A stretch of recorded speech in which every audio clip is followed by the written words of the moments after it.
Parashurama theme ಪಾರ್ಕ್ನಲ್ಲಿ ನಡೆದಿದೆ ಎನ್ನಲಾದ ಭ್ರಷ್ಟಾಚಾರ ಮತ್ತು ನಕಲಿ ಪ್ರತಿಮೆ ಹಗರಣದ ಸತ್ಯಾಸತ್ಯತೆ ತಿಳಿಯಲು ಅಷ್ಟಮಂಗಳದ ಪ್ರಶ್ನೆ ಇರಿಸಲಿ. ಹಿಂದುತ್ವದ ಪ್ರತಿಪಾದಕರೆಂದು ಹೇಳಿಕೊಳ್ಳುವ ಬಿಜೆಪಿಯವರು ಈ ಪದ್ಧತಿಯನ್ನ ಅಪಹಾಸ್ಯ ಮಾಡುತ್ತಿರುವುದು ಯಾಕೆ ಎಂದು ಕಾಂಗ್ರೆಸ್ ವಕ್ತಾರ ಪ್ರದೀಪ್ ಬೇಲಾಡಿಯವರು ಆರೋಪಿಸಿದರು. ಕಾರ್ಕಳದ ಪ್ರೆಸ್ ಕ್ಲಬ್ನಲ್ಲಿ ಸುದ್ದಿಗೋಷ್ಠಿ ನಡೆಸಿ ಮಾತನಾಡಿದ ಅವರು, ಉಮಿಕಲ್ ಬೆಟ್ಟದಲ್ಲಿ ಬೆಂಕಿ ಕಾಣಿಸಿಕೊಳ್ಳುವುದು ಹಾಗೂ ಕಳ್ಳತನದಂತಹ ದುರ್ಘಟನೆಗಳು ಸಂಭವಿಸುತ್ತವೆ. ವಿದ್ವಾಂಸರ ಮೂಲಕ ಅಷ್ಟಮಂಗಳ ಪ್ರಶ್ನೆ ಹಾಕಿಸಿದ್ರೆ ಪರಶುರಾಮನಿಗೆ ಎಸಗಿರುವ ಮೋಸ ಬಣ್ಣ ಬಯಲಾಗ್ತದೆ. ಶಾಸಕ ಸುನಿಲ್ ಕುಮಾರ್ ಅವರು ತಮ್ಮ ಮೇಲಿನ ಆರೋಪಗಳಿಂದ ಪಾರಾಗಲು ಹಿಂಬಾಲಕರ ಮೂಲಕ ನಮ್ಮ ನಿಷ್ಠಾವಂತ ನಾಯಕರಾದ ಉದಯ್ ಶೆಟ್ಟಿ ಮುನ್ಯಾಲು ಅವರ ತೇಜೋವಧೆ ಮಾಡುತ್ತಿದ್ದಾರೆ ಎಂದು ಆರೋಪಿಸಿದರು.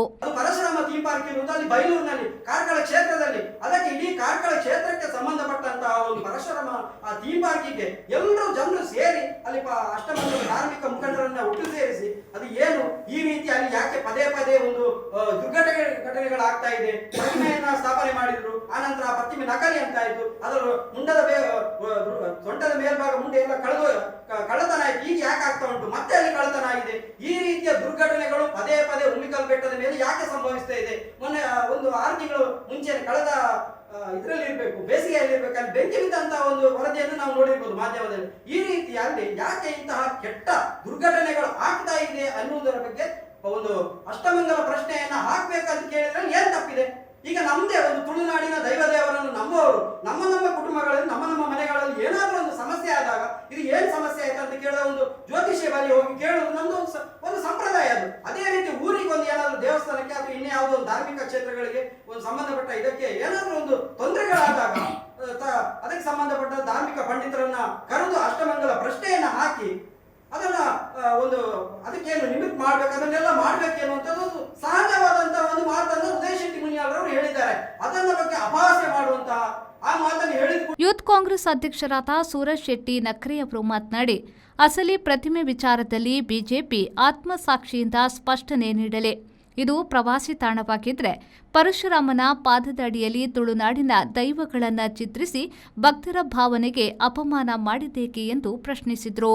ಮಾವರೆಡ್ಡಿ ಅವರು ನಮ್ಮ ನಾಯಕರಿಗೆ ಕೇಳಿದ್ರು, ನಿಮ್ಮ 2 ಕಾಲುಗಳು ಎಲ್ಲಿತ್ತು ಅಂತ ಕೇಳಿದ್ರು. ನಾನು ಮಾವರೆಡ್ಡಿ ಅವರಿಗೆ ಈ ಪ್ರಶ್ನೆಯನ್ನು ಕೇಳ್ತಾ ಇದ್ದೇನೆ, ಮೊದಲು ನಿಮ್ಮ ಕಾಲುಗಳು ಎಲ್ಲಿತ್ತು ಅಂತ ಮೊದಲು ನೀವು ನೋಡ್ಕೊಳ್ಳಿ. ಬೇರೆ ಪಕ್ಷದಿಂದ ಪಂಚಾಯತ್ ಸದಸ್ಯರಾಗಿ APMC ಸದಸ್ಯರಾಗಿ ನೀವು ಈಗಿರುವಂತ ಬಿಜೆಪಿ ಪಕ್ಷಕ್ಕೆ ಬರುವಾಗ ತಮಗೆ ಬಿಜೆಪಿಯ ಹಳೆಯ ಬಹಳ ಕೆಲಸ ಮಾಡಿರುವಂತ ಕಾರ್ಯಕರ್ತರನ್ನು ಬಿಟ್ಟು ತಕ್ಷಣವಾಗಿ ತಮಗೆ ಒಂದು ಅಧ್ಯಕ್ಷ ಸ್ಥಾನ ಕೊಡ್ತಾರೆ ಅಂತ ಹೇಳಿದ್ರೆ ಯಾವ ನೈತಿಕತೆ ಮೇಲೆ ಅವರು ನಿಮಗೆ ಅಧ್ಯಕ್ಷದ ಸ್ಥಾನ ಕೊಡ್ತಾರೆ? ಅದರ ಹಿಂದಿರುವ ತಂತ್ರ ಏನು? ನೀವೇನು ತಂತ್ರ ಉಪಯೋಗಿಸಿ ಆ ಅಧ್ಯಕ್ಷತೆ ಸ್ಥಾನವನ್ನು ತಗೊಂಡಿದ್ದೀರಿ ಅಂತ ಕೇಳಲಿಕ್ಕೆ ಇಷ್ಟಪಡ್ತೇನೆ. ಮಾಯರೆಡ್ಡಿಯವರೇ, ನೀವು ಬಹಳ ತೇಜೋವಧನವಾಗಿ ಮಾತಾಡ್ತೀರಿ. ಪ್ರೆಸ್ ಮೀಟ್ ಅಲ್ಲಿ ಕೂತ್ಕೊಂಡು ಪರಶುರಾಮನ ಬಗ್ಗೆ ಒಂದು ನೆಪ ಇಟ್ಕೊಂಡು ನಮ್ಮ ನಾಯಕರ ಬಗ್ಗೆ ಬಾರಿ ಮಾತಾಡ್ತೀರಿ. ನಿಮ್ಗೆ ಒಂದು ವಿಷಯ ಕೇಳ್ತೇನೆ, ನಮ್ಮ ನಾಯಕರಿಗೆ ಬಾಯಿ ಮುಚ್ಚಿ ಕೂತ್ಕೊಳ್ಳಿ ಅಂತ ಹೇಳ್ತೀರಿ. ನೀವು ಯಾವ ನೈತಿಕ ಮೇಲೆ ಹೇಳ್ತೀರಿ? ಮುಂಚೆ ನಮ್ಮ ನಾಯಕರು ಕಾರ್ಕಳ ಕ್ಷೇತ್ರ ಬರೋಕ್ಕಿಂತ ಮುಂಚೆ ನಿಮ್ಮ ಸರ್ವಾಧಿಕಾರ ನಡೀತಿತ್ತ ಅಂತ ನೀವೇನು ಯೋಚನೆ ಮಾಡಿದ್ದೀರಾ? ಆ ಕಾಲ ಮುಗ್ದೋಯ್ತು ಮಾವರೆಡ್ಡಿ ಅವರೇ. ನಿಮ್ಗೆ ವೆರಿ ಕ್ಲಿಯರ್ ಆಗಿ ಹೇಳ್ತೇನೆ ನಾನು, ಆ ಕಾಲ ಮುಗ್ದೋಯ್ತು. ನಿಮ್ಮ ಸರ್ವಾಧಿಕಾರ ಇನ್ನು ಮುಂದೆ ನಡೆಯೋದೇ ಇಲ್ಲ. ನಮ್ಮ ಸ್ವರ ಇರುವುದು ತಪ್ಪನ್ನು ಎತ್ತಿ ಹಿಡಿಲಿಕ್ಕೆ ಮಾತ್ರ ನಮ್ಮ ಸ್ವರ ಇರುವುದು. ಪರಶುರಾಮನಲ್ಲಿ ತಪ್ಪಾಗಿದೆ ಅಂತ ನಿಮಗೂ ಗೊತ್ತು. ನಿಮ್ಮ ಆತ್ಮಸಾಕ್ಷಿ ಮುಟ್ಟಿ ಹೇಳಿ ನೀವು ಪರಶುರಾಮ ಮೂರ್ತಿಯಲ್ಲಿ ನಾವು ಹಂಚಿದ್ದೇವೆ. ಸುದ್ದಿಗೋಷ್ಠಿಯಲ್ಲಿ ಪ್ರಮುಖರಾದ ಸಂತೋಷ್ ದೇವಾಡಿಗ, ಮಂಜುನಾಥ್ ಜೋಗಿ, ಅನಿಲ್ ಪೂಜಾರಿ ನೆಲ್ಲಿಗುಡ್ಡೆ, ವಿವೇಕಾನಂದ ಶೆಣೆ ಉಪಸ್ಥಿತರಿದ್ದರು. KM Khalil, V4 News, Karkala.